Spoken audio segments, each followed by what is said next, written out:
A Course in Carols, song number 3 is the beautiful French Bring a Torch, Jeanette, Isabella. Our opening note is a D. Our opening chord is a G. 1 and 2. Bring a torch, Jeanette, Isabella. Bring a torch to the cradle run. It is Jesus, good folk of the village. Christ is born, and Mary's calling on.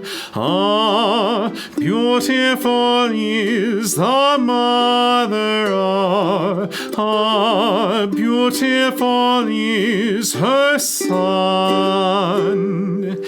Hasten now, good folk of the village, hasten now the Christ child to see. You will find him asleep in the manger. Quietly come and whisper softly, hush. Hush, peacefully now he slumbers. Hush, hush, peacefully now he sleeps. All right, so there we go. Let me scroll back here to my title page. We've got a G chord, which we've already covered in a previous video. And we have this transition to the E minor. So all you have to do, most versions of the G chord, is just add an extra finger to get a E minor. This one's a little bit harder, I find, the traditional way, and then stretching that over. But if you do it in the way that I talked about in the last video, it's actually not a stretch at all. It's just very natural. And then our A minor 7 chord is just our open note chord, the open notes, open strings. And then we have our D chord. And this version of D, which I recommend for this song, is to bar across the 2nd fret with your first finger, and then to put your pinky on the 5th fret of the 1st string. And this gives us a much more full sounding chord. And when we're with some of the things we're going to be doing with the finger picking in this one, it just works out a lot better.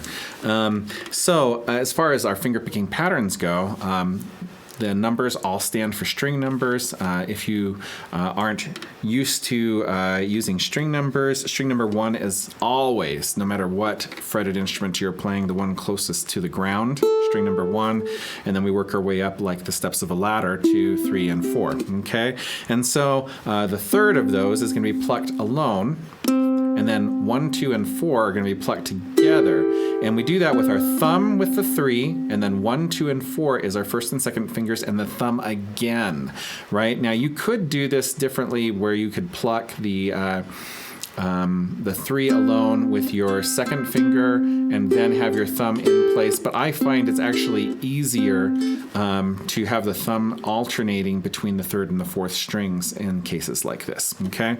And so we're just going to be going like this: 3, 1, 2, 4, 1, 2, 4, 3, 1, 2, 4, 1, 2, 4. And this gives us a nice little waltzy dance feel.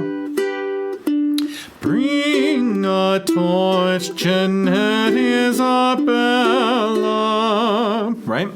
And then we switch when we get to It Is Jesus, Good Folk of the Village.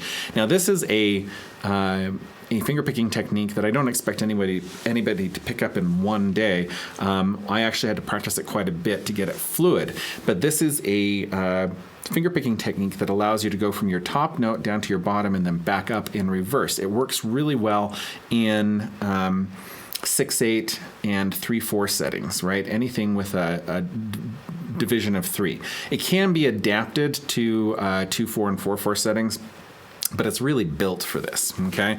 And so what we have is this 1, 4, 2, 3, 2, 4. Now we don't do all those all at the same time like that other one, okay? These are in a row. So 1, 4, 2, 3, 2, 4, 1, 4.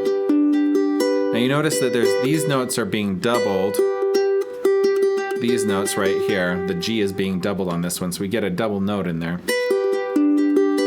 But when we get to the D, we get a full arpeggio from the top of the chord to the bottom, starting on a D and ending down on a D. And you notice that I'm just doing this with my first finger and my thumb. So if you look down there in the lower right-hand corner, you can see that. Just try it with me on a D chord. Or actually try it with me on the A minor 7, the open strings chord, okay? 1, 4, 2, 3, 2, 4. Again, 1, 4, 2, 3, 2, 4. So we're just alternating back and forth between our index finger and our thumb.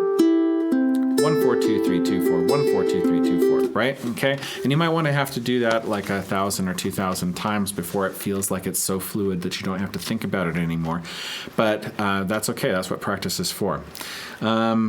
Now, if that's not something you want to worry about right now, you could just go to something like down, down, up, down, up, down, down, up, down, up, down. So, it is Jesus, good folk of the village, Christ is born, and Mary's calling on.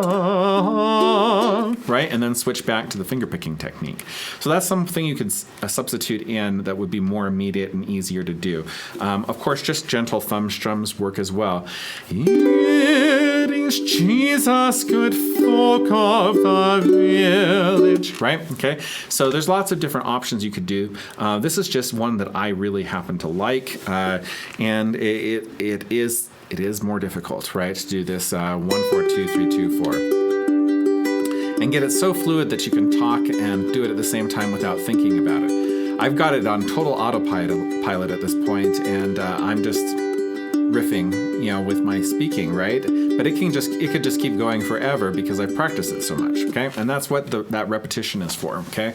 If you find trouble doing repetitive practice like that, I recommend listening to a podcast, your favorite radio station, watching a short TV show, and just dedicating that whole thing to practicing that one technique.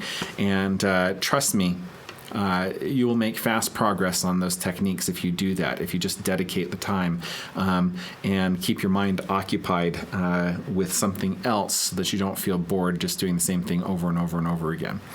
Now, the last thing that I did in here, if you look down clear at the bottom, I've got some really funny notation here. And this is just some notation that I've come up with on my own that is shorthand for different things, right? So the P is a traditional thumb notation, but then I have these two weird V's, right? Okay, now the second one, a regular V, is a regular up bow notation, which is used all the time in classical guitar music, right?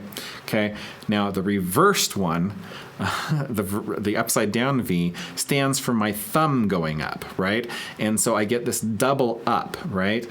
And that's just a notation I've come up with that's really quick to put into music if I decide I want to do this sort of gallopy sound like this, where I have the up, and then followed by the down, and that's a traditional notation as well. Is the square, the open square, there is a traditional down notation. So you're one of those stands for the up bow and one of those stands for the down bow, and those come from the square end of your bow and the pointy end of your bow, right? But they're used in guitar notation as well, and we just adopt those things over to ukulele. And of course, you can come up with your own system if you don't like mine. No worries, okay? These are just something that I have written down to give me and my students something to put in their music to remind them what they're going to be doing. And I'll throw in a few more of those on additional songs. But it's basically very simple. It's just thumb up with the thumb, up with the finger, and then down. So thumb, up, down. And you notice those two ups aren't really separate motions. They're really together. So thumb, up, down. So if you just practice doing that thumb, separating your thumb and your first finger, and then just going up with them, you get that sort of gallopy sound. Thumb, up, down, right? And I really love that technique. I can't remember where I learned that from, but I've had so many influences as far as my teaching goes from people online and people I've met in person. It's hard to keep straight who I picked things up from. But so that is the whole thing. We've got a fairly easy set of chords. We've got some more challenging fingerpicking stuff, but you can substitute in some regular strums for those if you would like. And there you go. Bring a torch, Jeanette and Isabella, and Merry Christmas and a Happy New Year to you.